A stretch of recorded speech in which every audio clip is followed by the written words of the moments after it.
Good afternoon, everyone. We'll bring this hearing to order, and I want to thank all of our witnesses for being here today. This very important hearing. I know some of you traveled a ways, and I appreciate you being here. Today we will hear about how Lightsquared's proposal is going to impact the ability of small businesses to access the Global Positioning System, GPS. Thousands of small businesses rely on an accurate GPS signal for their day-to-day operations, and potential interference could severely handicap or impair those businesses. Lightsquared aims at providing wireless 4G broadband coverage to 260 million Americans in both rural and urban communities by 2015. And I agree that we need to find innovative ways to provide high-speed internet access to underserved areas. Access to high-speed internet provides small businesses, especially those located in rural communities, with the opportunity and resources to compete in an electronic and global marketplace. However, such innovation should not jeopardize the currently established systems, including GPS, and add more unnecessary burdens to those who use them. Since it was first launched, taxpayers have invested over $35 billion in the GPS system. This national asset has become an integral part of our economy. We can see the value-added benefits in a variety of sectors. From a safer and more reliable energy grid to precise agriculture mapping, nearly every industry has benefited from this technology. And moreover, recent studies estimate that GPS supports over 3 million U.S. jobs and contributes over $3 trillion in economic activity. Federal test results from Lightsquared's proposal showed significant interference on all types of GPS receivers. This alarmed many small businesses that they could be required to replace or retrofit their current GPS system. This will be an enormous cost to small business. Even though Lightsquared is committed to spend $50 million to retrofit federal GPS devices, this does nothing for the nearly 1 million small businesses that are left to pay the bill that will easily cost billions of dollars. Moving forward, I'm confident that we can find a solution to provide more broadband to rural areas while not jeopardizing any small business GPS users. Again, I want to thank all of our witnesses for their participation. I now yield to Ranking Member Velasquez for her opening remarks. Thank you, Mr. Chairman. Good afternoon, and thank you to all the witnesses for being here today. Expanding access to broadband is not just about technology. It is about job creation and growth. Through its adoption, companies can reach new markets across the globe while reducing costs at home. In fact, the number of jobs dependent on broadband and information technology is expected to grow by 25% over the next 10 years. This made the expansion of broadband connectivity a critical priority, and it's the main reason the administration set a target of reaching 98% of the population through such technology. Today, we will examine a proposal that will advance this objective. This plan, which centers on constructing a hybrid ground-based satellite network, would have brought benefits. Beyond its immediate payoff, widespread broadband adoption will mean new economic opportunity for communities across the nation, particularly rural America. For individuals looking to launch a new enterprise, broadband offers lower startup costs. This is especially important now as many dislocated workers are looking to entrepreneurship as a way to replace lost income. For the established small business, high-speed internet can expand a firm's client base using a company website, social networking, or other forms of online advertising. Firms can utilize voice and video communication to connect with customers around the world and reach previously untapped markets. They can store data online and access office productivity tools. While the proposal we are considering today shows promise to accomplish these goals, we have to consider its interference potential. One example is GPS, which serves a critical role in aviation safety and efficiency. In fact, the Department of Transportation's NextGen program focuses on modernizing this platform, and it is expected to create 160,000 jobs in 4 years, the same number the aviation industry lost in a decade. With 360,000 GPS-equipped aircraft and over 3 million jobs, we must ensure interference does not undermine this growing industry. Not only must we address the aviation industry's concerns, we also need to investigate the plan's small businesses' impact. Business owners in a variety of trades like precision agriculture and construction rely on GPS technology for its cost-saving benefits. Small farmers use GPS to save $5 billion annually on water and fertilizer costs. Inaccurate information or expensive equipment upgrades caused by interference could result in small business job losses. Recognizing these concerns, it is imperative to test this plan's technology. Doing so will ensure small businesses are not left with costly burdens. Regardless if this new plan is ultimately adopted, we must continue to push forward with R&D and evaluation.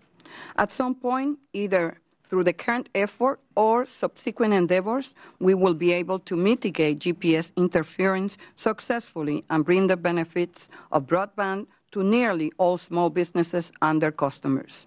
We should not let a complication that has multiple solutions hinder progress towards nationwide connectivity. Time and again, advanced technologies have been a springboard for growth. From mobile phones to biotechnology to the Internet, new technologies have brought jobs and prosperity. With this in mind, I look forward to hearing how we can further foster innovation. Thank you, Mr. Chairman. If committee members have an opening statement prepared, I'd ask that they submit it for the record. And just to explain to you the timing system, each of you have 5 minutes, and the lights will indicate green for that time period. When it's down to a minute, it goes yellow, and then red when you run out of time. If you run out of time, it's not that big a deal. Just don't go too far over. This hearing is obviously, or this subject matter has been heard in a lot of committees on the Hill so far. Small Business Committee, because it has such an impact here, but the Armed Services Committee, Transportation Committee, the Science and Technology Committee, the Agriculture Committee will probably have a hearing on it, so it is of huge importance. With that, we'll go to our witnesses now, so you can give your statements, and I'm going to turn to Representative West from Florida to introduce our first witness. Thank you, Mr. Chairman and Ranking Member. Our first witness will be Mr. Dennis Boykin IV, the founder and manager of DB4 Consulting. Mr. Boykin is a small business owner, a veteran, licensed pilot, and a proud aircraft owner. He is an Army veteran and artilleryman with whom I served together in 1991 in Desert Shield, Desert Storm in the 5th Field Artillery. And Dennis, it's great to see you again, and hopefully all is well with your family. And he's been flying for over 30 years. Mr. Boykin will be testifying on behalf of the Leesburg Executive Airport Commission. Mr. Boykin. Chairman Graves, Ranking Member Velasquez, members of the committee, and old Army comrades, thank you for the introduction and thank you for the opportunity to address this critical issue today. As Congressman West noted, critical to me not only as a small business owner who owns high-precision GPS in order to keep my aircraft safe and, more importantly, keep the people underneath my aircraft safe, but in a leadership position as a leader of the Leesburg Executive Airport, concerned about the welfare of our airport because we run a business. I have 3 concerns regarding this potential interference with high-precision GPS receivers: my family's safety, costs associated with the proposal, and the impact on our general aviation infrastructure. And I've spent nearly $40,000 on GPS equipment installations over the last 8 years in 2 airplanes. I'm not unique in my community. Many of us have spent a lot of money to increase our margin of safety while running our businesses and flying our airplanes. And make no mistake about it, GPS is a matter of life and death. This is not hyperbole. I'm a combat veteran. I know something about life or death situations. And although I know you hear a lot of hyperbole sometimes about this issue, GPS is critical, not just to business, but to life. First, let's talk about my airport in Leesburg. We have a saying out there, as I serve the town and its residents in running that airport, and that airports are not about airplanes, they're about commerce. Our airport provides an interstate commerce benefit, bringing over 200 jobs and $80 million a year in economic impact to Leesburg and Loudoun County, Virginia. We have over 250 aircraft based at our field, and nearly all of them are GPS equipped. Now, the FAA estimates if Lightsquared deploys the system as tested at Holloman Air Force Base a few months back, they're estimating a $440 million a year negative economic impact to general aviation, 800 lives lost per year, and $22 billion in opportunity cost if NextGen isn't deployed. That's their numbers, not mine. My estimate's a little more personal. I don't want to have to go explain to residents in Leesburg and to the town council why the airport is causing trouble. In my second role, managing a business, I'm hearing Lightsquared's claims that their system won't interfere with GPS. Then I read Mr. Russo's testimony to the House Armed Services Committee Subcommittee on Strategic Forces that says exactly the opposite. Lightsquared claims they have a filter. In fact, Mr. Carlisle, I think, has one here with him. will magically solve the problem that they caused, in my opinion. Am I expected to bear the expense of the certification, installation, downtime, and test flights surrounding these filters? Mr. Carlisle will tell you not that Garmin should provide that. Oh, by the way, the FAA hasn't certified these yet. Speaking of businesses, let's talk about environmental impacts. Recently, I took a business trip to Florida to an Army conference. Made that trip on a direct routing, thanks to GPS. Saved an enormous amount of fuel, not following the airway routes. This is the entire precept behind NextGen, direct routing.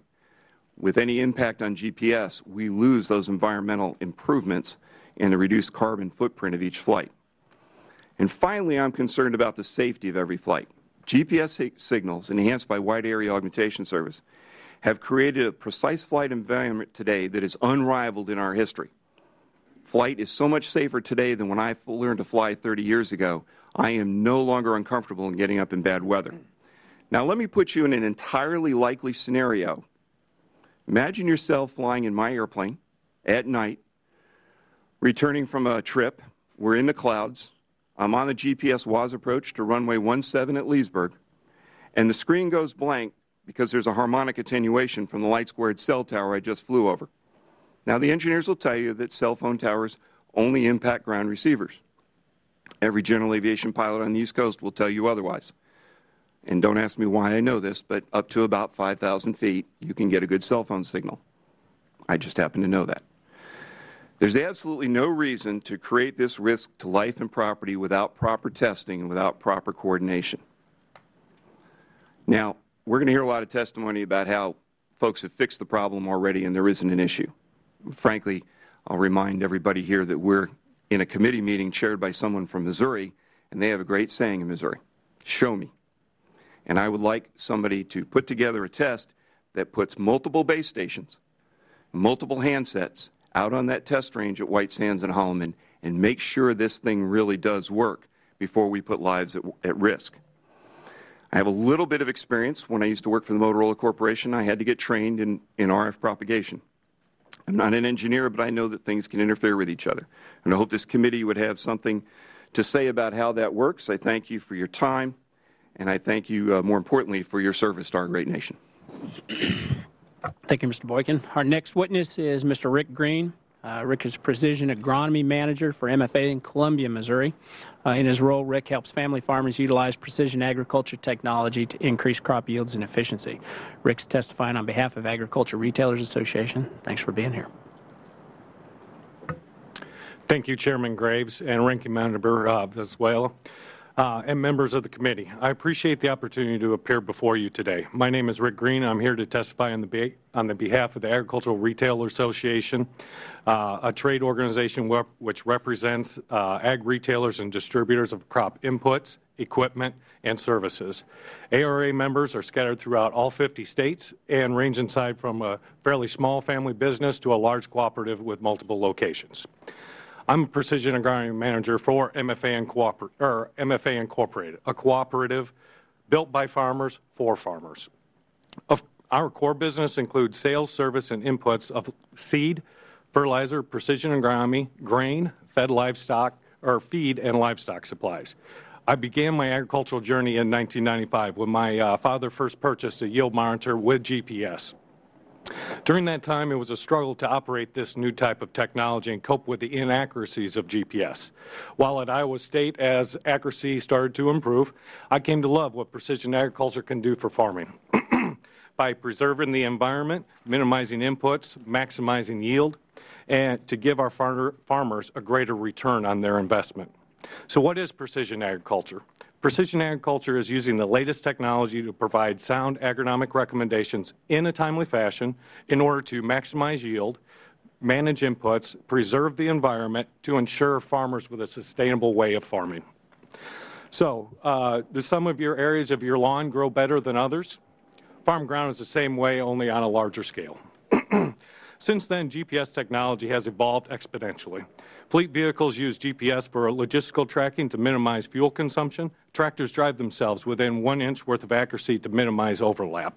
Planters and sprayers turn off individual sections and automatically reduce over-application of inputs. On-the-go sensors detect how much nitrogen a plant will require. River levees are surveyed in 2/3 of the time than it takes traditional surveyors. Aerial applicators vary nitrogen rates on the fly to reduce runoff and increase plant uptake. Irrigation systems vary water rates based on soil characteristics to reduce water waste, and the list goes on. We would not be able to perform any of these functions without the high-accuracy GPS. Jess Lowenbrow with Purdue University did a study back in 2004 using an 1,800-acre model farm. And he found that a farmer that uses high-accuracy GPS will decrease his hours of operation by 17%. That 17% is not only operation, but it's also a decrease in fuel, maintenance, and inputs like seed, pesticide, and fertilizer. Times are changing, and the producer needs to be more efficient in order to combat global competition. Bruce Erickson with the Purdue University also did a study on economic adoption of precision farming technologies. From 2002, prices are up 350% in commodities, seed prices are up 266%, and fuel and fertilizer is up 270%. Efficiency and increased productivity is the key to surviving in this global market. According to the United Nations Food and Agricultural Organization, the world population could rise to 8.2 billion people in 2030, which will require a 50% increase in food production over the next 20 years in order to feed the global demand. The only way we're going to be able to achieve this goal is by using high-accuracy GPS, biotechnologies, and proper management. Precision agriculture industry has over 400,000 high-accuracy receivers valued at $13,000 and replacement cycle of 10 to 15 years, and adds approximately $19.9 billion per year of value to the grower. MFA has over 700,000 acres in GPS nutrient management, $9.5 million acres covered with high-accuracy RTK coverage, and has almost $20 million of GPS equipment sold to the farmers that will be directly affected by the implementation of Lightsquared and terrestrial component. Since 2005, MFA has seen a 600% increase in sales and adoption rate of 40% of our customer base. It's like asking the American population to switch their analog TVs to a $13,000 digital TV when Lightsquared throws a switch. Lightsquared must not be allowed to broadcast their signal in the upper and lower bands of the GPS until a feasible and economic resolution is found. To conclude, it's the accuracy of GPS that makes the technology important. Ideally, a solution will be found that allows GPS and wireless broadband to coexist, but Lightsquared and GPS providers will have to work together. We believe farmers and ranchers and GPS companies should not have to bear the additional financial burden in resolving this issue. Thank you. And it's my pleasure to introduce to the committee Mr. Jeffrey Carlisle. He's the Executive Vice President for Regulatory Affairs and Public Policy for Lightsquared. Prior to joining Lightsquared, Mr. Carlisle served as Deputy Chief and later Chief of the FCC's Wireline Competition Bureau, where he managed the development of the Commission's broadband policies. He has over a decade of experience in telecommunications law. Welcome. Thank you very much. Mr. Chairman, Ranking Member, members of the committee, thank you for having me here today to talk to you about Lightsquared and GPS. And one thing that's very important to understand up front, and my colleagues on the panel here are going to very clearly make the case that GPS is important to them. And nobody in my company doubts that one bit. In fact, GPS is crucial to us. We have to have a functioning GPS system in order to coordinate the signals on our network. And the people who bring devices to our network are all going to have GPS devices, GPS receivers built into their devices. So no debate about that GPS is important. It is crucial to the American economy. We use it every day, and it's important to safety of life. There's another important issue, though, that's particularly relevant to this committee, and that's the fact that small businesses suffer today from a lack of choice in their ability to get wireless services. The committee itself has recognized this numerous times. Lightsquared is building a network that won't just bring one competitor to the market, but we'll bring dozens of competitors to the market. We already have over 17 business partners who are waiting for us to have our network ready to go so they can start selling broadband services to end users. The effect of this is to enable them to lower prices to end users and small businesses, the people who need it most. Better connectivity and extension of connectivity to rural areas, which historically have been on the short end of the stick when it comes to wireless networks and will definitely be so when it comes to broadband networks.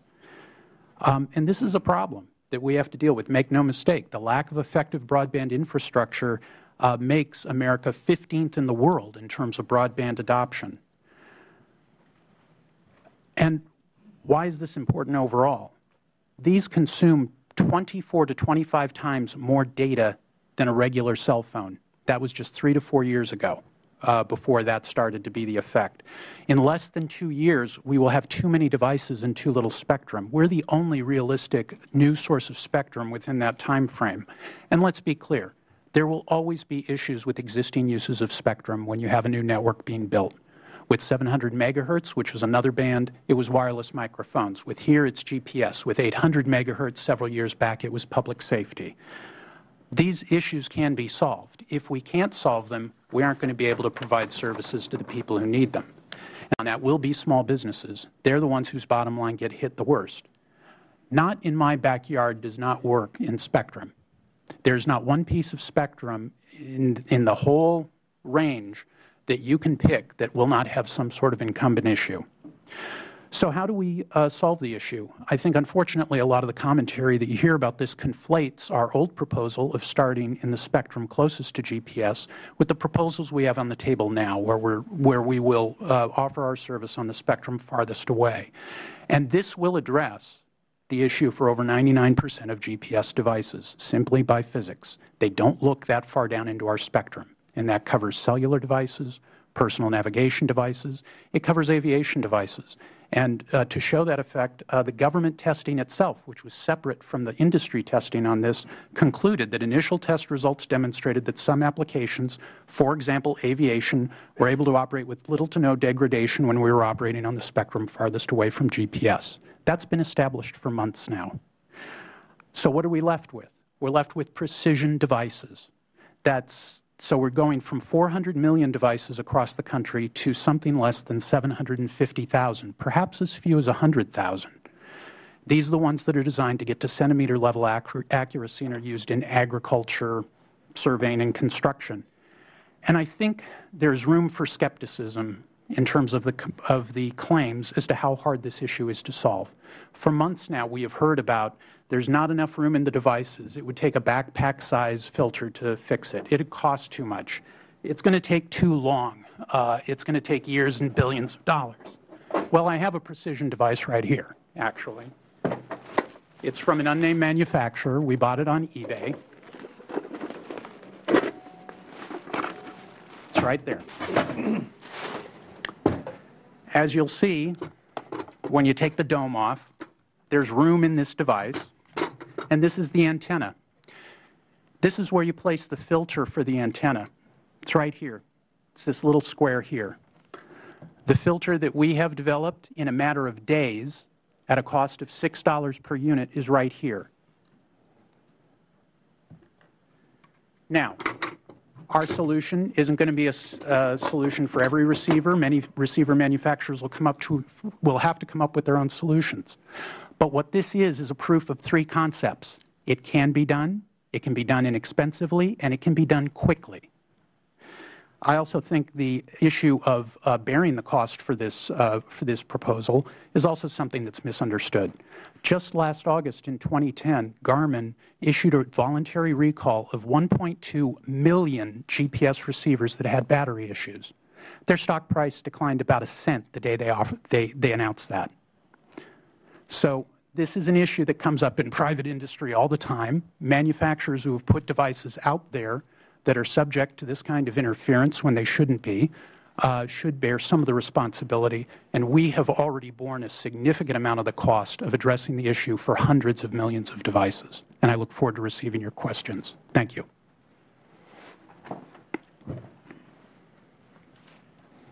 Thank you, Mr. Carlisle.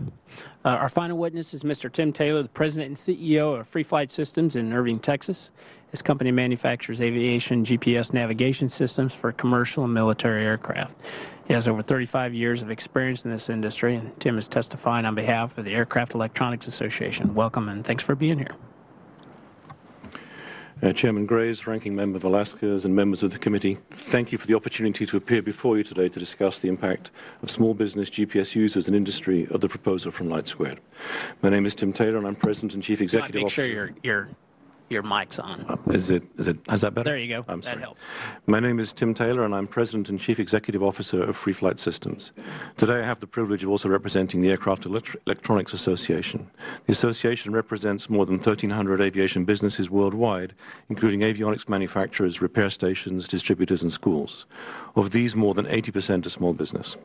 My company, Free Flight Systems, is a manufacturer of avionics systems for commercial military aircraft and was the first company to certify an airborne WAAS receiver. Free Flight Systems specializes in next-gen avionics, GPS navigation systems, GPS WAAS sensors, data link radios, and radar altimeters.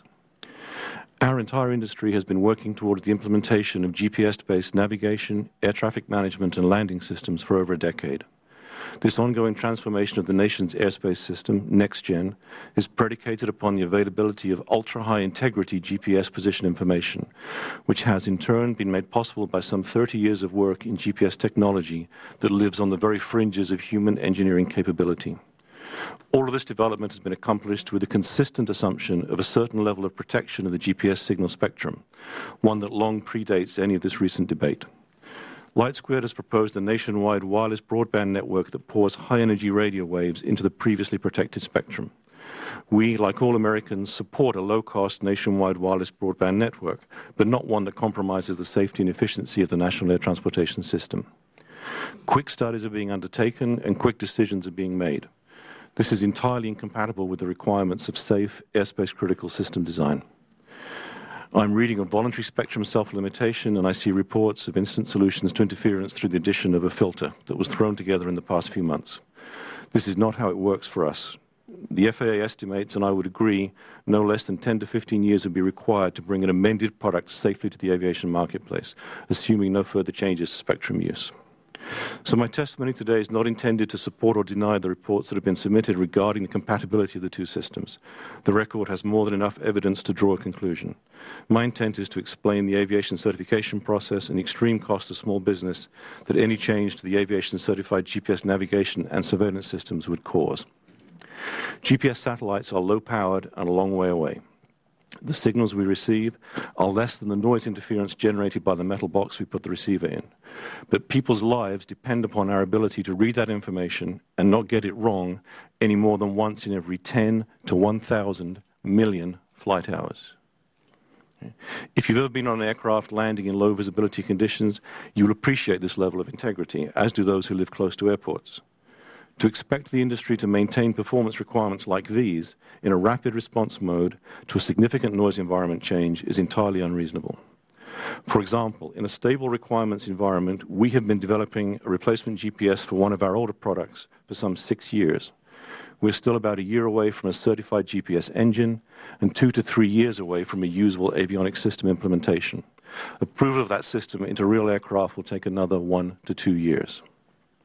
I can categorically tell you I do not know if the new system will work in the most optimistic Lightsquared plans that are on the table. I can tell you it will not work at all at Lightsquared's FCC-approved transmission levels and spectrum. AAA member companies have been manufacturing, selling, and installing GPS navigators, surveillance, and emergency locator systems to the aircraft owners and operators for nearly 20 years. These systems have been designed, manufactured, and certified to the government's technical standards to provide the aviation consumer with an assurance of usability and acceptability within the national airspace. Any efforts by Lightsquared to generate a requirement resulting in costly recertification and retrofits of the already installed systems will directly and negatively affect the industry and the nation's airspace. In closing, while we support the concept of low-cost national wireless broadband system, no system, regardless of its anticipated benefit, can be allowed to compromise the safety and security of the national air transportation system.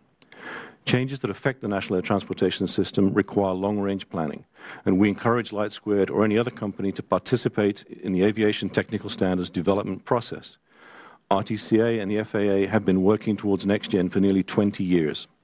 If neighboring technologies need changes in the aviation systems in order to be compatible, these companies need to work with the FAA and RTCA so that the next generation of aviation products might be designed and certified to be compatible with their future business plans once the current generation of products reaches the end of its service life. The idea that a new entrant into the marketplace can arbitrarily introduce a new product that immediately compromises aviation safety and security while expecting the aviation industry to design, manufacture, test and certify and install an aviation compliant filter is simply not realistic. Thank you for providing me this opportunity to address the committee. I'd be happy to answer any questions you may have. Thank you, Mr. Taylor. Mr. Carlisle, I have a quick question on your receiver there you've got, which I've never seen a receiver that big before. But my question to you is, the filter that you held up, which you talked about you could fit inside there easily, the GPS antennas that I have on the aircraft that I fly are the same size as that filter, maybe just a little bit larger. So how's that going to fit in that antenna? And that includes the streamline casing on it for the slipstream. I'm just curious how that's going to... I'm glad you asked that question because it allows an opportunity to really clear this issue up. This is a precision receiver that gets you down to centimeters for use in agriculture, surveying, construction. The type of receivers you're talking about in your plane are not that kind of precision receiver, all right? Under our proposal, which puts us at the bottom end of our band, under the minimum performance standards, which are adopted internationally, we should be fine under that. The FAA is reviewing that. But all the testing of aviation receivers that was done by both the federal government and by industry shows that the aviation receivers perform much better than the minimum performance standard. So we are not talking about, under our current level of proposals, requiring any change-out. And let me repeat that because it's important. Any change-out of aviation receivers. If it was going to take us 8 to 10 years to go through the certification process in order to do that, that would not be a commercially feasible business plan. So what we have proposed is a use of our spectrum that does not require any change-out of aviation receivers. Well, that brings us in, and the problem I have is, and you used in your testimony, you used the comment little to no degradation. The little is the part that bothers me. And you said just now, in the question you said should be, it's the should be that bothers me, because in aviation we deal in zero tolerances. Mm-hmm. Zero tolerances. So if there's any concern out there, we're going to end up having to retrofit and filter because it is zero tolerance. And what that's going to cost, and I'm very curious as to what, and in fact I want to hear from all the panel, what we think this is going to cost in terms of that retrofit, because at least when it comes to aviation, it has to be certified. Well, if it has to be certified, that's when it gets really expensive. I absolutely agree with you, and if I can directly respond to that, okay. That's absolutely true. And the fact is that we should only move forward if this can be done while absolutely assuring safety of life in aviation. All right, and we're working with the aviation community in order to do that. That is something that we believe is non-negotiable. All right, nobody in our company is running out to irresponsibly deploy a network that is going to cause issues with people with air safety in the United States. That's not what we're about. And we're absolutely committed to making sure this will work and that the FAA is satisfied, that NTIA is satisfied, and FCC is satisfied on that front. And we've worked with FAA for years. We've worked with we're members of We've worked with RTCA for years. We've been members for years on these issues. So we've put a lot of resources into making sure that that happens. In terms of cost, again, we believe our proposals will take us in a direction where there will be no cost to aviation in order to accommodate the network. And that's where we want to be. How is that no cost, though? Because aviation receivers will not have to be replaced. We are taking all of the cost of solving the issue on our side, which is over $100 million, by the way. Mr. Taylor? So first of all, I would echo your comments on little to no. We don't live in the world of little to no. We live in the world of certainties, as I said, measured in thousands of millions of parts, very, very, very high integrity and availability.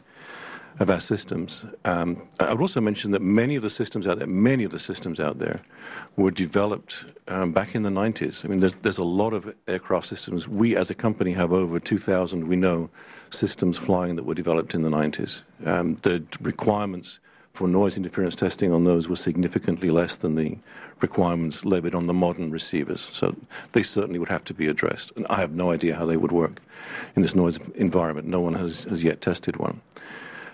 For the newer receivers, as we said, there is a very strict FAA requirement for noise. As I understand it, the proposal for Lightsquared to use the lower spectrum comes very, very close to the edge of that, or crosses slightly that current noise requirement. And the concept that we're going to be okay because there's some margin in there, again, does not work for me. This is something that needs to be tested and evaluated. And it's not one field test. It is a very serious, comprehensive series of regressive testing that will take a long, long time to accomplish. Mr. Boykin. I don't know what the cost is. I'll go back to testing, though, and it all sounds good, but back to the show me concept, I'll take you back to 1981 at a field in Arizona where a client of mine, when I worked for Motorola, was complaining about interference. Couldn't figure out why he couldn't talk to that repeater on a mountaintop 60 miles away. Could almost see the mountain. But he couldn't talk to it with his 15-watt radio. Drove 2 miles back to Interstate 19 and found the crew from the large construction company that was operating in the 27 megahertz band and asked them to key their radios every minute. Drove back to my client's site and said, okay, let's try doing it now, and that's exactly what it was. My client was using a radio in the 450 megahertz FM band for business. That's 400 megahertz and 2 miles away, and that amount of electrical energy in the air interfered with a 60-mile transmission. And note from the chart Mr. Carlisle brings in that we're talking about a spectrum spread of 30 megahertz between ground-based transmitters that I have to fly over. So I'll just go back to the point, Mr. Chairman, that I spent over $2,000 a receiver to do my WAS upgrade a few years ago. We're talking thousands of dollars for upgrades if necessary. Let's get back to the testing. That's what really needs to get done. Mr. Green. Well, I'll concur with the two gentlemen, Boykin on my left and Taylor on the end, with the fact that we need to have a lot more testing done on this, just to make sure we don't go through and interfere. Being in the agriculture industry, I do recognize that receiver, and that receiver is a lot of the same type of size that we have for our high accuracy RTK. Now, I went through and actually crunched some numbers. MFA has approximately 250 high-accuracy GPS units across the state, and we cover approximately 1 million acres with those high-accuracy RTK antennas. Assuming that Lightsquared's filter is going to cost around $800, to go on retrofit, or basically to purchase those filters, it's going to cost roughly $200,000, and $200,000 for the filters and approximately $200,000 for the resource. The resource is the personnel, the truck, the fuel expenses to go around and take care of that. Time frame in that period will take at least 1 year's worth of time in order to go through and do that. And that's just for the 250 high accuracy receivers that we have. Now, if you go ahead and you take a look at it, Mr. Carlisle said that there could be anywhere between 100,000 and 750,000. High accuracy RTK antennas. Our belief is that there is at least 750,000 to 1 million high accuracy RTK receivers used in agriculture, used in construction, used in geography management. So you go and take those kind of numbers and you go and times it. Basically, it comes out to $1,600 per unit that it will cost in order to go through and retrofit it with this filter. Go and take it times that $1 million. 1 million high-accuracy RTK GPSs that are out there in the marketplace. The numbers I actually used were that the universe of devices could be about 750,000 in the country. It's not entirely known exactly. It could be as high as 1 million. But in terms of the ones that actually have to be replaced or retrofitted, it's not going to be that entire universe. First of all, because a significant number of precision devices have already tested out in terms of being resilient. So that's 10 out of 38, or almost 25%. Second, many of these receivers are going to be used in areas which are going to be far away from anywhere our network is going to be. And third, this is not a flash cut. We are going to be deploying our network over a period of 5 years. There will be a certain amount of exchange of devices that would take place in the ordinary course of business anyway. So that's how you get down to the 100,000 to maybe 200,000 number that you have to focus on and actually change out, just to correct the record. I don't want to dominate the questions because we got a lot of members here with questions, and I'll save the rest of mine for the end of the hearing. But I do have one quick one for you, Mr. Carlisle, because the test results have revealed some significant interference in that upper 10 megahertz band, and so you have proposed launching in the lower 10 for your service. My question to you is, will you guys never use that upper 10? Well, we'll certainly use it for. We'll certainly continue to use it for satellite services. We've used it there for 15 years without any issue at all with GPS. And those satellite services provide services to public safety, oil and gas, all sorts of folks in the United States uses it. And our satellite services were used after Hurricane Katrina, after the tornadoes in Joplin. First responders had our units there. So we will continue to use the spectrum. We would like a continued dialogue as to whether or not we could ever commercially deploy that spectrum, because then you do start to get into the issues that Mr. Taylor and Mr. Boykin have raised about aviation functions and the susceptibility of a larger number of GPS receivers simply because more of them look into that spectrum. So you'd need a longer conversation about that, but we're open to having that discussion and open to talking about alternatives. But right now, I mean, basically you're not using that upper band you're just basically doing that that's just the company has decided not to do it. There's no requirement for that. You can use it at any time. Let me be clear. The only issue that comes up down the road is if we deploy out in our network using the 10 megahertz all the way down on the other end of the band. We can do our full deployment to 260 million people with that amount of spectrum. The issue is the number of devices, the amount of usage that ultimately goes on the network. That won't be a problem we have for at least 5 to 6 years. So, and in the meantime, you can skin that cat a lot of different ways. You can modify the way you're using your current spectrum. You can use the new spectrum in ways that are very different, much lower powers that would not raise an issue on interference. You could also look at swapping for alternative spectrum or something like that. There are a whole bunch of things that should be looked at before while we move forward on the lower 10. And also, keep in mind, our customers, our retailers, they'll have options in the marketplace too. By that time, other spectrum may very well have been brought online, and if they need more spectrum for their customers, they can go out and buy it from somebody else. So I think there are a lot of different ways to skin that cat down the road, and we're willing to talk with the government agencies and the GPS manufacturers about how we do that. I am worried about the future and this, betting on the come that something's going to happen in the time frame between now and then. That worries me a great deal. That it isn't going to happen. I'm going to yield, and Ranking Member Velasquez. Thank you. Mr. Carlisle, if filtering technology is the solution to interference, are you aware of how much it will cost small firms? Because after all, this is a small business committee, and we are here because we understand that it could have a negative impact on small businesses. And I would like to know if it is important for all of us to recognize that it is not just the cost of retrofitting, but also if you took into account indirect costs, such as time and lost resources or use of equipment, if those were included in your calculation. Okay.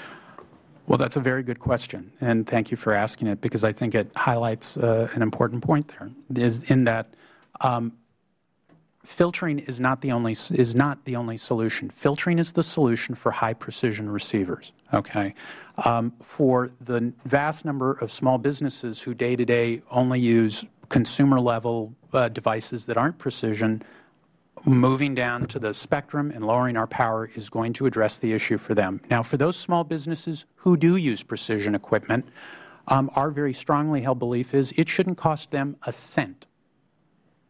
It shouldn't cost them a cent.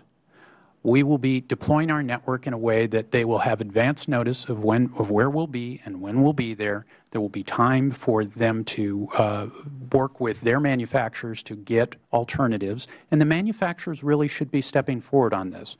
I don't think there's any question about that. Mr. Taylor's, in his testimony, has made statements that this was all of a sudden came up and wasn't anticipated. That our power levels were all of a sudden jumped up. We are operating at transmission levels, power levels that were approved in 2005. Okay. There have been years to address this issue. Thank you. Mr. Taylor, the DoD's 2008 GPS standard encouraged filters for GPS devices. Can you please explain how exactly these filters minimize interference and whether you currently use these filters in your GPS devices?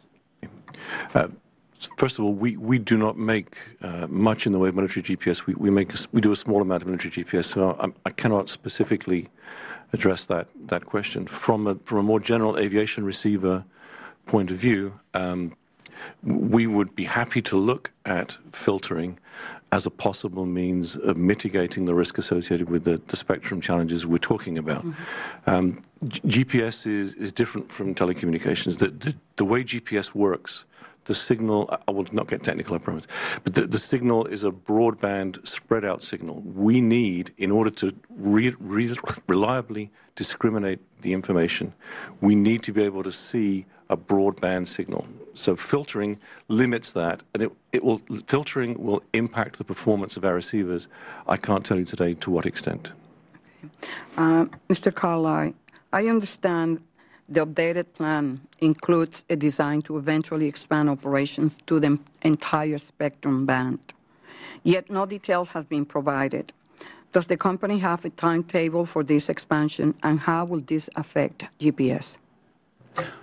We won't need additional capacity, as I said earlier, for at least 5 to 6 years, and so I think that's the outside timetable. And as I said, there are many alternatives that we would want to consider to see what was commercially reasonable and safe.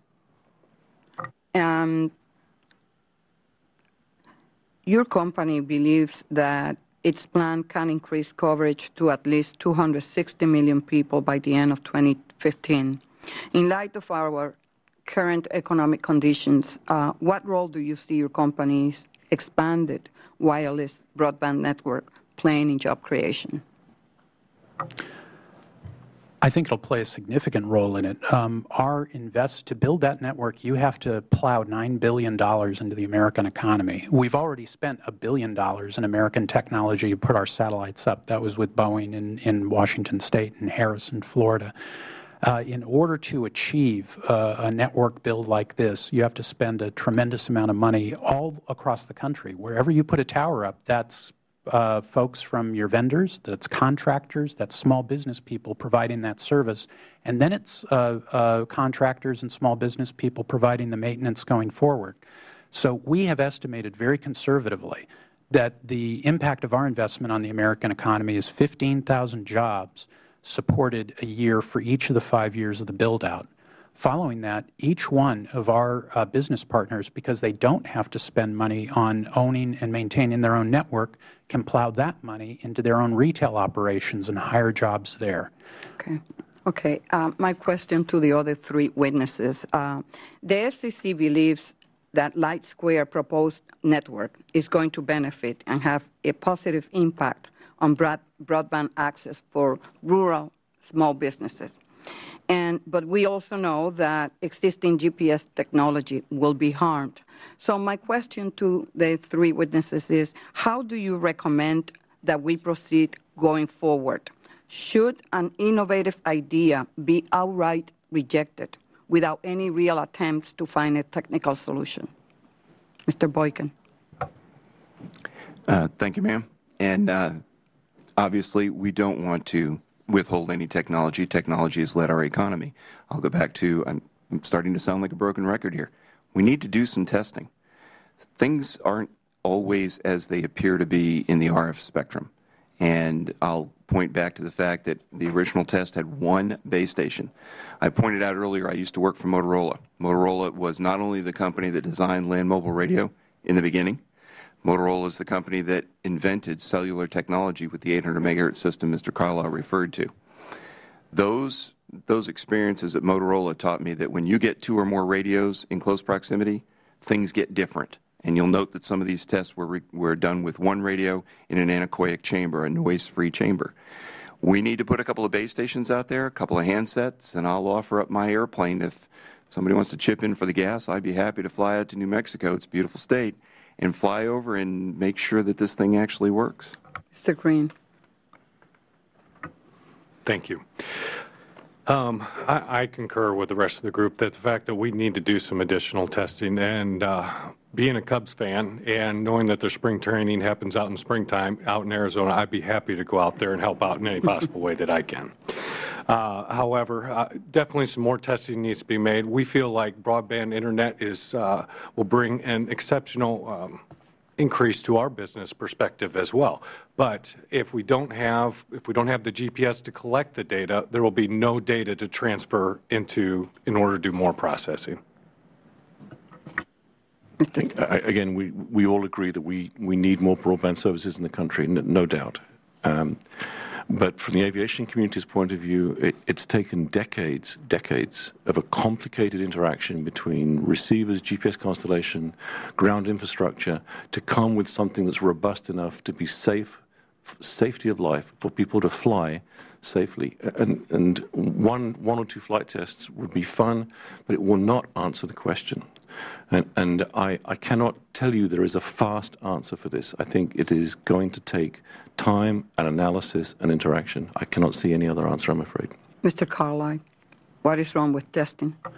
There's nothing wrong with testing, and in fact, we're fully supportive of the further testing that NTIA asked for. But I'm not sure the background materials Mr. Taylor has read, but frankly, there's been a more comprehensive testing of this issue than any other interference issue ever presented to the FCC. There were 130 devices tested in 8 independent labs over a series of months by an industry group that had 37 of the nation's top GPS engineers on it. That was just the industry testing. There were dozens of devices tested in New Mexico at Holloman Air Force Base by the U.S. Air Force. Furthermore, there were devices tested by the FAA and the Jet Propulsion Laboratory. Moreover, RTCA, their GPS group, ran an analysis of the minimum performance standards against our signal, and that analysis is continuing to be done by FAA. So we have no issue with there being further testing to make sure we're absolutely safe on safety of life, but let's not ignore the fact there's been an awful lot of testing already and analysis. Mr. Schilling. Thank you, Mr. Chairman. Just quickly, in a couple of things, I guess I'll go to Mr. Carlisle. If the retrofit replacement of the GPS receivers in the market, if you have to do a retrofit, will you guys be paying for that, or will that be the person that's having the retrofit done, say a farmer, for example? That's a very important question, because for 9 months, what the GPS manufacturers have done is they've said there's only 2 parties in this debate. There's the Lightsquared network, and there are the users of GPS who are going to be affected by it. They've conveniently left themselves out of the equation. Again, I don't think the users should have to pay a cent. We have already paid, and the total value of our commitments is over $160 million at this point to solve the problem for the vast majority of consumer devices. For these precision devices, where there really is no solution that we can put on our transmissions except to abandon the band entirely, we think, given we're talking about 100 to 200,000 devices, maybe a few more than that, but that's the order of magnitude we're talking about, and that our power levels have been set for 6 years, that's the right outcome there. Okay, very good. Thank you. And I want to go to Rick Green. I come from a large agricultural area. One of the things, have you guys done any looks at maybe like if things do need to be switched around, how long tractor will have to be down? You know, how that'll affect like a single tractor versus a large family farm? I haven't put any numbers per se, but with one of the things with agriculture is it is very time sensitive. And it's one of those things where if we can't get to everybody by springtime, then a producer could go and have the option. And, well, here, I've got.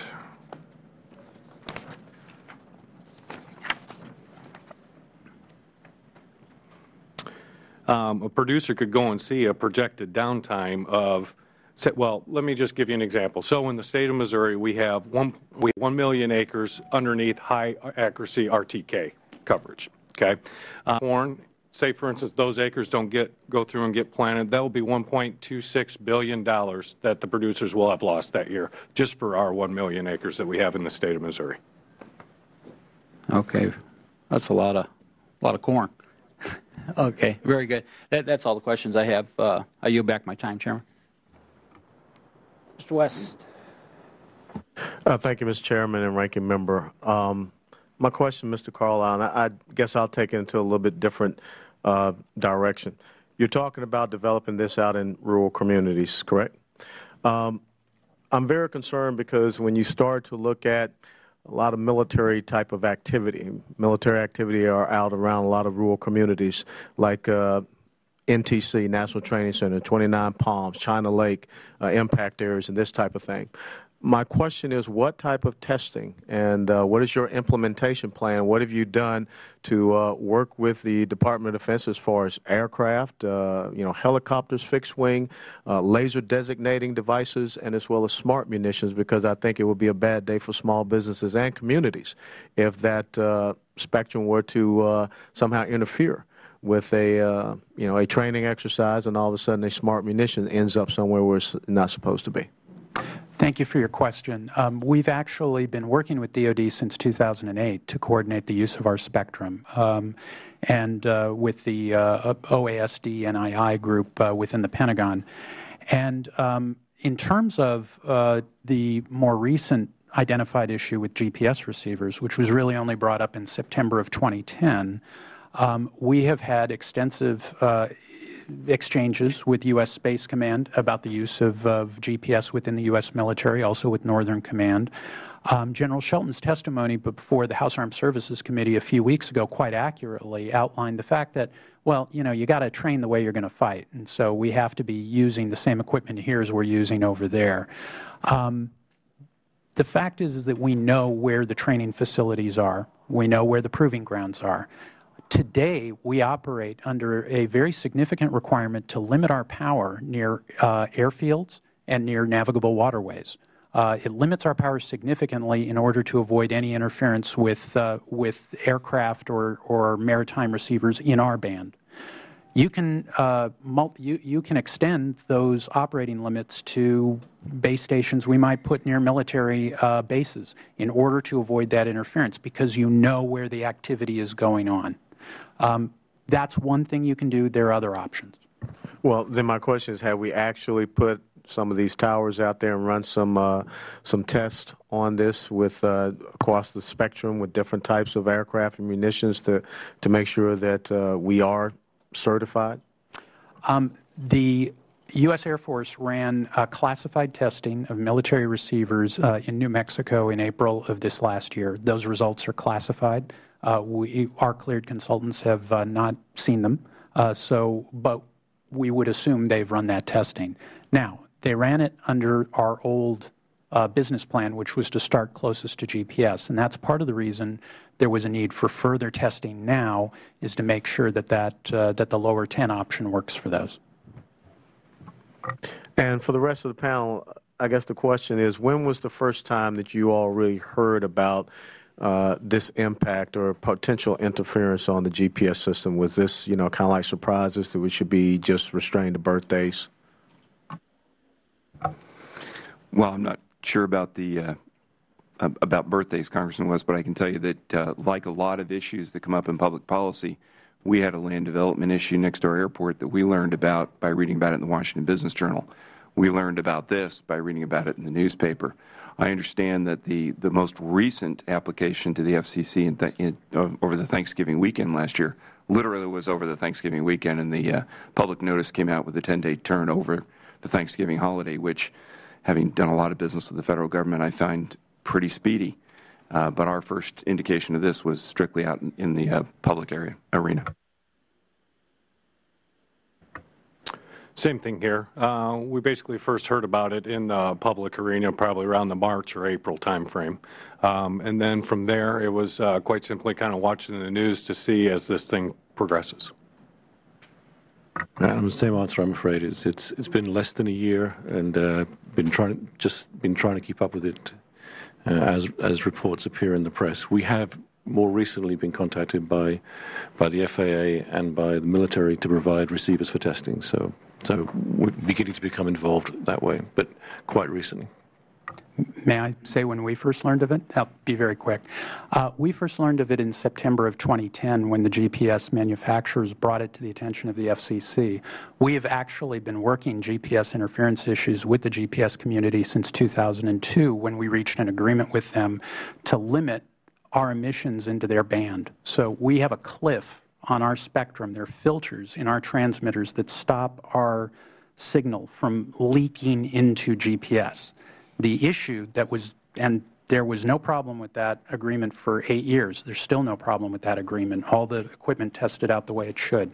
The issue that was raised in September 2010, much to our surprise as well as everybody else's here, was that the GPS receivers look well into our band. So it doesn't really matter if we're limiting our signal. If we're operating within our band, within our authorized frequencies, they're looking at it and can be overloaded. So that's when we learned of it, and we've been dealing with it since then, too. Thank you, Mr. Chairman. I yield back. Ms. Herrera Butler. Mr. Hanna. Well, the cost of retrofit, or not retrofit, but for new devices not thought of or built yet to accommodate your bandwidth?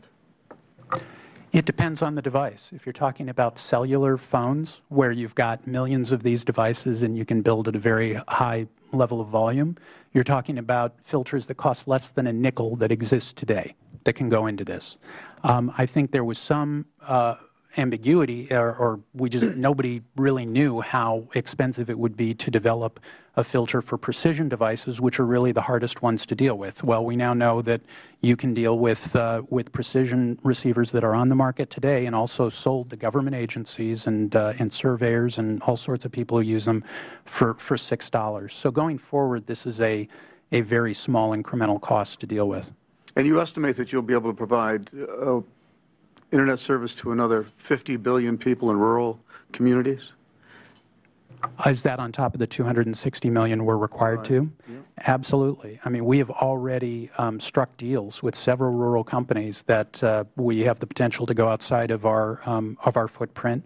That's Cellular South, SI Wireless in southern Illinois. And just today we announced a deal with a company that plans to deploy in towns down to 10,000 people or less that will reach out to areas that have been historically underserved. We may not have a regulatory requirement to serve above those 260 million people, but it's good business to do it, and we should be doing it. And have you done studies on the potential growth from that, economic growth? I know there are studies out there that indicate broadband infrastructure investment is one of the major determinants of economic growth. I grew up in a rural neighborhood that, where we had electromechanical switches until the 1980s in California. And I'll tell you, the one thing that keeps people in rural communities is if they feel they've got economic opportunity there. They're not going to have that economic opportunity if you don't have the highway going out there. Same thing is they're not going to have that economic opportunity if you don't have the broadband infrastructure there today. It's just not going to happen. And leave aside issues like public safety, provision of medical services, and education. Thank you. I yield back. Mr. Tipton. Thank you, Mr. Chairman. Mr. Carlisle, I would like to go back to one of your comments. You talked about the filters stopping leaking, as you described it. Does that have, is that 100% with the filters? There's not going to be a problem? Yeah, that was, yes, sir. That was confirmed in both the industry test and the government testing. Both confirmed that our filters are doing exactly what they're supposed to be doing. They actually filter our signal down to a level that's 1,000 times stricter than what the FCC requires for us. And that was a level, by the way, that the GPS industry picked in 2002 and asked us to agree to. So that's what we agreed to. Okay, great. Yeah. I come from rural Colorado and obviously support a lot of broadband being moved out into rural America, but we have a lot of problems right now, particularly for our small businesses that are struggling in terms of a lot of the costs. None more so probably than a lot of our farmers and other GPS users who are already struggling right now in our economy. The U.S. Census Bureau estimates that about 50 million people live in these rural areas. How many of these 50 million citizens that are in rural America right now would receive new broadband service? And additionally, can you tell us how many would be covered by Lightsquared if you move forward with your operations? Well, in terms of wireless service, they'll get it the day we turn on and get our new next-generation units out there. Remember, we've got a satellite that covers 100% of the United States and out to 200 nautical miles offshore. And it reaches these devices. That's why we spent $1 billion on it. We spent $250 million of that billion inventing technology that had never been built before. So when the day we're out there... Is that satellite, is that just a receiver that then transmits? Is the technology on the ground? Yeah, it's a pipe, so you can put basically any kind of signal you need over it. So and that will operate at speeds that are approximate to what you get on 3G today. So you can do phone calls, emails, texts on it today. Now, when we roll out, the rollout of our 4G network, that's going to depend on the business deals we do and the opportunity out there. But I will say this. We've had a significant amount of interest from rural wireless companies who don't see an alternative to being able to build out. On this issue, there was a 700 megahertz for rural development that was put out there, and unfortunately, those carriers can't get enough of a volume to be able to attract the chip companies and the handset manufacturers to put those frequencies on their devices. So it's been very difficult for them to actually have an independent way of moving forward. And that's why entities like the Rural Cellular Association support Lightsquared. Right. And I think that's an important point because it does get down to some economics. In your statement, you claimed that the revised implementation plan will solve interference for 99.5% of GPS receivers. And making the assumption, this is obviously a big assumption, that your figures are completely accurate. I understand that 0.5% of the receivers you admit are affected by high-precision receivers used in agriculture, construction, and surveying. You stated in your testimony that this 0.5% figure is actually 750,000 to, I believe, 1 million units. That's a lot of Americans that are going to potentially be negatively impacted by this implementation. How are we going to deal with that? To be clear about the number, I think 99.5% is probably a liberal estimate of it. Actually, if you take the worst-case scenario of only 400 million devices in the universe, which seems to be the minimum we've ever seen as an estimate, and 1 million precision devices being out there, which is the largest number we've ever seen estimated, it's 0.25%. So really the number should be 99.75%. But in terms of how we fix that, there are 3 factors which indicate that the full universe is not going to need to be replaced. First, a significant number of precision devices use different types of technology. Some use satellite technology to achieve high levels of precision. Some, like RTK, use terrestrial technology. So when you test these out, you see different results, and 10 out of 38 were fine. Now, the majority won't be. And by the way, fine, I mean they didn't suffer harmful interference under the strictest definition of harmful interference used by the GPS manufacturers. So not all of them are going to be affected. Not all of them are going to be used in close proximity to where we'll be operating. Even in rural communities where we're deploying, we may only have the ground network in the denser areas rather than in the far fields out far away. And then third, it's not a flash cut. We'll be deploying over 5 years, and we will have an unprecedented level of transparency as to where we're going to be and when we're going to be there, so people will know well in advance.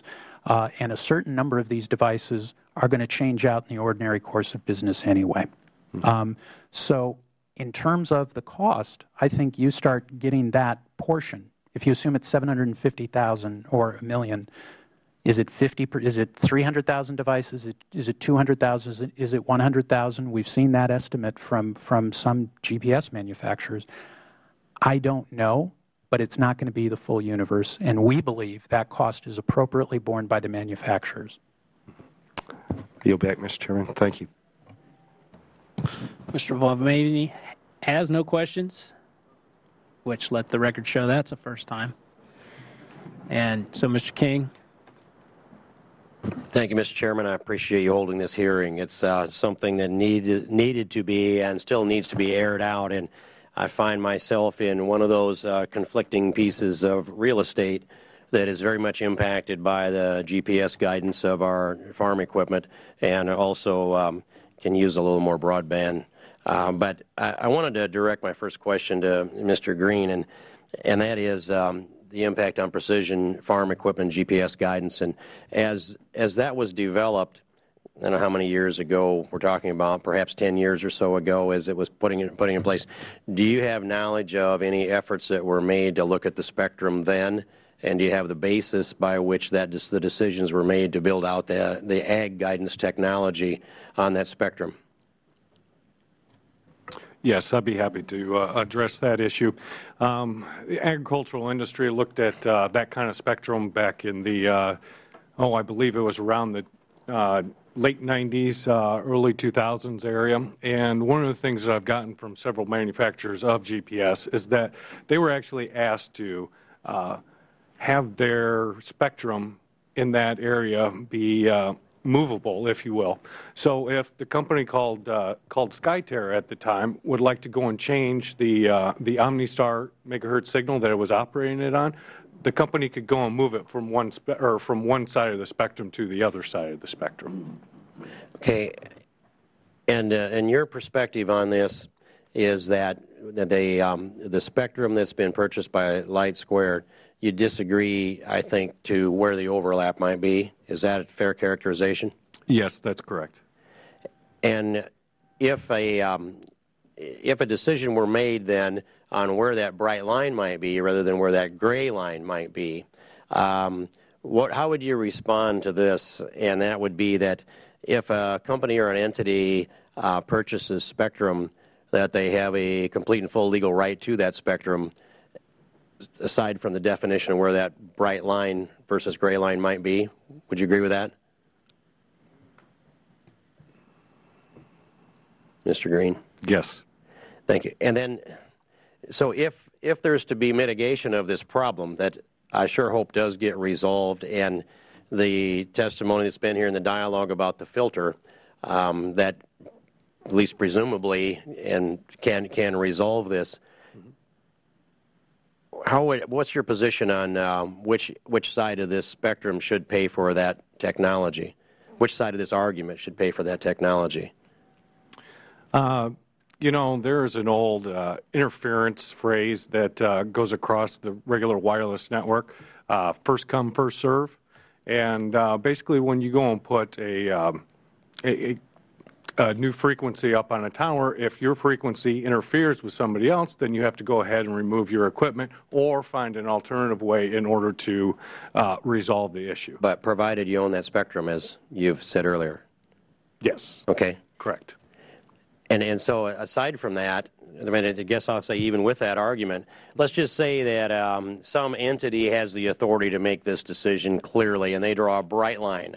And that bright line is someplace along the line where some of this GPS equipment that I want to keep operating, I want to solve this problem in the worst way.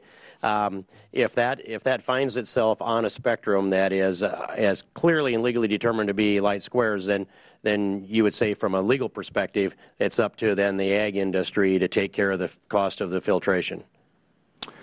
Well, I would say there's no clear-cut line in this. Like the other couple gentlemen were saying, is that frequencies have a tendency to go and bleed together. And testing out that interference and checking to see what is available is what the real key is. Now, so you would say you would apply the first come, first serve to that area. That's correct. And I'm running out of time, so I didn't want to spend it all focused on you, Mr. Green, but I appreciate that. And I wanted to turn then to Mr. Carlisle, who's listening to all of this dialogue, and ask the opposite side, the 180-degree opposite of these questions. If the shoe's on the other foot, if it's determined in a clear way that the GPS people are there with a spectrum that they have a claim to, whether it's a gray area or a bleed over or a first come, first serve, who then would you say should pay for the filtration? And you, I think you've testified, I'm going to guess this, that this problem can technologically be solved. Doesn't it sort then down to who writes the check to solve it? That's exactly right. And what I would say is if this were a case of our transmitter bleeding across into GPS spectrum, into the spectrum that they are using, that is federal government spectrum, by the way, that is used by the GPS manufacturers at no cost, if we are bleeding over there, then that would be our responsibility to solve. And we spent $9 million developing the filters to solve that. There's a chart at the back of my testimony that shows this. If the question, though, are their receivers looking into our band, there is no principle of first come, first serve recognized in the law, certainly not in FCC regulations. FCC allows you to build any kind of receiver you want, but you have to take the risk if you are looking outside your band, and if you have the effect of blocking authorized services, you have no claim to protection. And by the way, this is recognized in the user manuals of many GPS devices. I've got an excerpt here from a Garmin G900X integrated cockpit GPS navigation device manual, which says this device complies with Part 15 of the FCC rules, the rule I just mentioned. Operation is subject to the following two conditions. The device may not cause harmful interference, and this device must accept any interference received, including interference that may cause undesired operation. I appreciate that acknowledgment. I just conclude with this question. Is either side of this argument looking for the taxpayers to pay the difference? Absolutely not. No. Thank you. I'm glad to hear that, and I appreciate it, Mr. Chairman. Thank you. I yield back. Mr. Carlisle, as far as the testing goes, you guys have tested your upper bandwidth, but you're still in the process of testing the lower bandwidth, correct? Those results aren't in yet? To be clear, the technical working group testing, which was the industry testing, for all classes of devices, the lower 10 was tested. So we have a full set of data for all 130 devices. The further testing that needed to be done was for classified receivers that were not tested on the lower 10 in the independent government testing, and some additional validation testing as NTIA set out in its letter a couple of weeks ago. My next question is, Mr. Taylor and Mr. Carlisle, you can comment too, and you talk a lot about, over the course of the next 5 or 6 years, there's going to be normal change out of devices, but in the aviation community, because they are so expensive, because of certification issues out there, there's still a lot of older devices out there that are working very well, and we hope work well into the future. But Mr. Taylor, can you comment on those? And you know the ones I'm talking about, the ones that came out in the 90s, in the late 90s, early 2000s. Yes, sir. Normal service life for commercial aviation equipment, minimum is 15 years. We're required to support equipment for 15 years. Often it lasts much longer than that. As you said, it's incredibly expensive to make a change to an aircraft, to change a critical system like the GPS. And the larger the aircraft, the more complex the change. So those systems that predate this entire discussion are in the field in thousands. And I know thousands is not a big number compared to the numbers we're hearing in terms of equipments fielded here, but it's 1,000 that you care about. It's airplanes that you fly on every day. Many of them have equipment that was developed long before this debate started, and to which no one knows the answer. I don't know the answer. I built it. I don't know the answer to its susceptibility. And that equipment will, in the normal course of business, be in service for at least another 5 years. Some of the old equipment, some of it for much longer than that. It lasts for a long time and it stays in service. On the spectrum, I just want to clarify something on the spectrum. The RTCA, as you said, the RTCA preliminary report, which was a quick report, said that if Lightsquared, stays at the lower 5 megahertz of the lower spectrum, lower half of the lower spectrum, at very reduced power, you just impinge or don't impinge on the standards to which new equipment is developed, brand new equipment.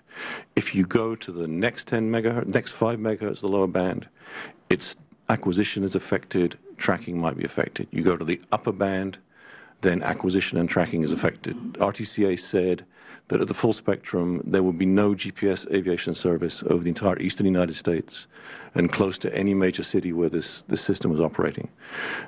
Today, I heard for the first time, again, the lower 10 megahertz is now the one that's contemplated. If the lower 10 megahertz is used at even the reduced powers that we're discussing, RTCA says, I say, you will have problems with aviation GPS receivers, even the newest ones that are in service today. And who knows what the story is with the older ones. I'd like to correct the record on a couple of things. First of all, on what RTCA found. What it found was that the lower 5 was clear and that the next 5 megahertz for tracking was likely fine, but there could be issues with acquisition and further analysis was necessary, and FAA is undertaking that further analysis. The RTCA report did say that if we were using our upper 10 megahertz, then that could impact aviation. But unfortunately, this issue continues to be conflated into our new proposals to move down to the lower 10 at the power levels we were authorized to do in 2005. The other point that I would mention is on the aviation receivers and whether the older ones are better than the newer ones. One thing we found through the testing process is months and months and months ago when we were at the very beginning of this, I think we, like other people, just assumed, well, this has got to be old GPS receivers that just, it's old technology. Certainly the newer technology is better. Well, what we found out was that wasn't actually the case. Older technology actually is in some cases less susceptible to this kind of interference because it's not as wide open. The GPS industry has moved further and further into more and more precise equipment that requires you to pick up more GPS energy, requires them to look further and further into our band. And I'm happy to get further follow-up information on this to make sure I'm recalling this correctly.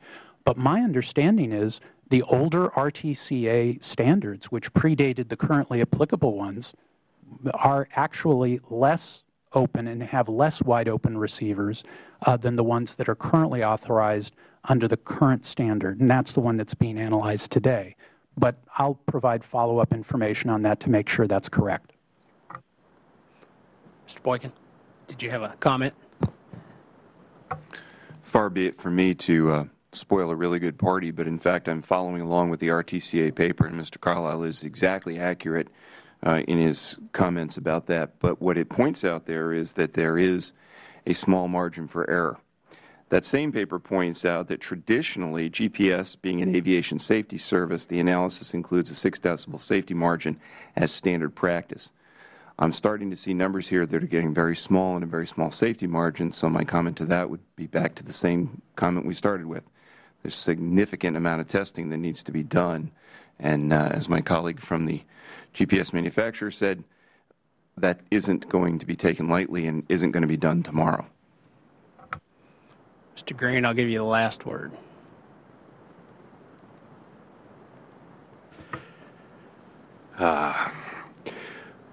Well, we all know how much wireless internet to rural areas, as well as GPS, is to the rest of the country, and how much of an economic impact. And like to go and follow everybody else and say that, you know what, more testing does need to be done, and I hope that we don't jump into a situation that gets everybody in trouble in the end. I want to thank you all for participating today. The committee is going to very closely follow the action of the FCC and the Lightsquared proposal, and I plan to send a letter to the FCC reinforcing the need for comprehensive tests of all types of devices to ensure that there isn't going to be any interference for small business GPS users. With that, I'd ask unanimous